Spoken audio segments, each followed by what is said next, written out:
Tani Lovers, inilah program spesial TV Tani yang paling hits dan kekinian. Apalagi kalau bukan PSBB, pasti semua bakal bilang, "Oh, I see." Tani Lovers, belum lama ini komoditi kedelai ramai menjadi perbincangan hangat nih. Pasalnya, harga bahan baku tempe dan tahu ini mengalami kenaikan. Hal itu disebabkan karena stok kedelai dunia yang menurun sebagai dampak dari pandemi COVID-19 yang melanda seluruh dunia. Meski menjadi negara kedua di dunia yang paling banyak mengkonsumsi kedelai, tapi tanaman yang memiliki bahasa Latin Glycinmax ini ternyata bukan tanaman asli Indonesia loh. What? Terus, dari mana sih asal-usul tanaman kedelai? Dan apa saja keistimewaan kedelai sehingga banyak negara berlomba-lomba untuk mengkonsumsi si biji kuning yang kaya protein ini? Benarkah kedelai baik dikonsumsi bagi kesehatan tubuh manusia? Semuanya akan dikupas hanya di PSBB. Pasti semua bakal bilang, "Oh, I see." Edisi hari ini. Fakta pertama, sejarah asal-usul kedelai. Menurut artikel yang ditulis oleh M. Muklis Adi dan Aida Krisnawati dari Balai Penelitian Tanaman Aneka Kacang dan Umbi-umbian atau Balit KB Malang, kedelai yang memiliki nama Latin Glycinmax ini bukan tanaman asli Indonesia. Berdasarkan pengkajian asal-usulnya, kedelai pertama kali ditemukan dalam buku Pensa Ongkong Mu atau Materica Medica pada era Kekaisaran Sengdung pada 2838 sebelum Masehi. Di dalam buku itu disebutkan jika tanaman kedelai merupakan salah satu dari 5 tanaman biji-bijian yang disakralkan atau WKU, yakni padi, kedelai, gandum, barley, dan millet. Begitu Tani Lovers. "Oh, I see." Fakta kedua. Menurut Haimovitz, tanaman kedelai tergolong tanaman budidaya kuno. Karena tanaman kedelai telah dikenal manusia lebih dari 5.000 tahun yang lalu. Bukti sejarah dan sebaran geografis menunjukkan jika Cina Utara sebagai daerah di mana kedelai dibudidayakan untuk pertama kalinya, yakni sekitar abad 11 sebelum Masehi, Tani Lovers. "Oh, I see." Fakta ketiga.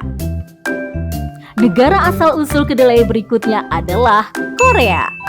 Negeri ginseng ini disebut-sebut merupakan sentra kedelai. Kedelai yang dibudidayakan merupakan hasil introduksi dari Cina yang kemudian menyebar ke Jepang antara 200 sebelum Masehi dan abad ketiga setelah Masehi. Disinilah Jepang mulai mengimpor minyak kedelai dari Cina, Tani Lovers. "Oh, I see." Fakta keempat. Tahun 1908 pengiriman kedelai ke Eropa dan negara lainnya pun dimulai. Ketertarikan negara Eropa terhadap kedelai meningkat sejak adanya publikasi yang ditulis oleh Engelbert Kaempfer, seorang ahli botani asal Jerman. Fakta kelima. Penyebaran kedelai di kawasan Asia khususnya Jepang, Indonesia, Filipina, Vietnam, Thailand, Malaysia, Burma, Nepal, dan India mulai pada abad pertama setelah Masehi. Sedangkan di Indonesia, sejarah perkembangan kedelai pertama kali ditemukan pada publikasi oleh Rumpius dalam Herbarium Amboinense atau sekarang bernama Ambon. Berdasarkan temuan Jong Hun pada tahun 1853, budidaya kedelai dilakukan di Gunung Gamping, yakni Pegunungan Kapur Selatan Jawa Tengah. Dan pada tahun 1855 ditemukan di dekat Bandung. Pada tahun 1992, Indonesia pernah melakukan swasembada kedelai loh. Tidak tanggung-tanggung nih Tani Lovers. Saat itu produksi dari petani kedelai Indonesia mencapai 1,8 juta ton per tahun. Yeay, hebat! Luar biasa ya. Tidak hanya itu, luas panen kedelai di seluruh Indonesia saat itu mencapai 1.889 juta hektar. Wih, jadi tidak heran nih Tani Lovers jika produksi kedelai Indonesia saat itu sangat-sangat melimpah. Menurut Kepala Balai Penelitian Tanaman Aneka Kacang dan Umbi-umbian Balitkabi Malang Titik Sundari menyebut jika kualitas kedelai Indonesia tidak kalah jika dibandingkan dengan kedelai dari negara lain. Sedangkan untuk soal harga, nggak kalah deh jika diadu dengan negara-negara lain. Pokoknya numero uno. Nah, kita dengarkan yuk penjelasannya. Dari varietas yang sudah dilepas di Indonesia mulai tahun 1918 hingga sekarang itu sudah lebih dari 100 varietas kedelai. Itu mulai dari kedelai yang berukuran biji hingga kedelai yang berukuran besar. Kedelai yang berukuran besar itu sebenarnya banyak yang ada di Indonesia. Di antaranya ada Anjasmoro, Argomulyo, Grobogan, dan juga Diga. Dilihat dari segi kualitas gizinya, kedelai lokal itu tidak kalah dengan kedelai impor. Karena kedelai lokal itu biasanya dimanfaatkan dalam kondisi segar, artinya habis panen langsung dimanfaatkan, tidak melalui penyimpanan yang lama. Karena penyimpanan yang lama bisa mengurangi kadar protein yang ada di kedelai. Jadi pemanfaatan kedelai yang panen langsung dimanfaatkan itu masih terjaga kandungan proteinnya. Kandungan protein kedelai kita itu kalau digunakan untuk produk tahu dan tempe itu masih lebih tinggi dibandingkan dengan kedelai impor. Untuk mengulang kembali masa-masa kejayaan kedelai dalam negeri, Kementerian Pertanian kini sedang gencar nih mendorong para petani khususnya kaum milenial untuk menanam kedelai secara swadaya guna mengoptimalkan kedelai dalam negeri. Maju terus pertanian Indonesia, semangat ya!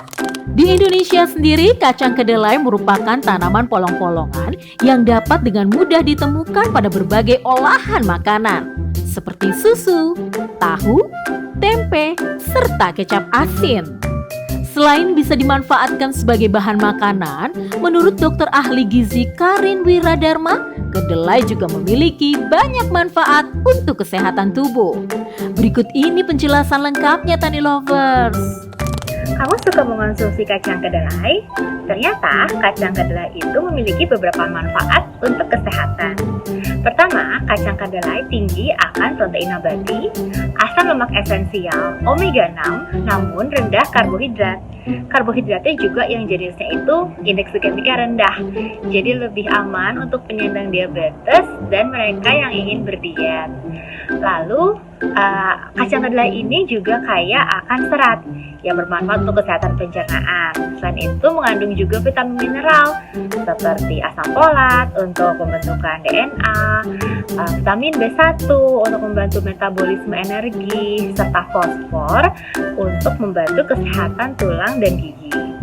Selain itu, kacang kedelai juga mengandung isoflavon atau disebut juga dengan fitoestrogen karena strukturnya itu sebenarnya mirip estrogen, mirip hormon wanita, tapi asal dari tumbuhan.